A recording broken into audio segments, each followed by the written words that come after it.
अस्सलामुअलैकुम बच्चों। वालेकुम अस्सलाम टीचर। बच्चों, आज हम एक फन गेम खेलने वाले हैं जिसका नाम है वेजिटेबल नेम्स।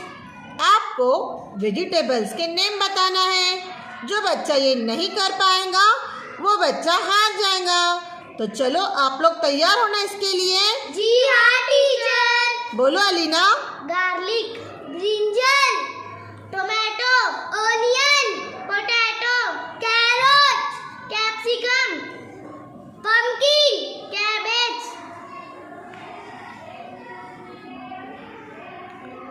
मेथी, chilli, mushroom, ladies finger, peas. Alina नहीं बोल पाई, इसलिए अलीना हार जाती है और ईजान जीत जाता है।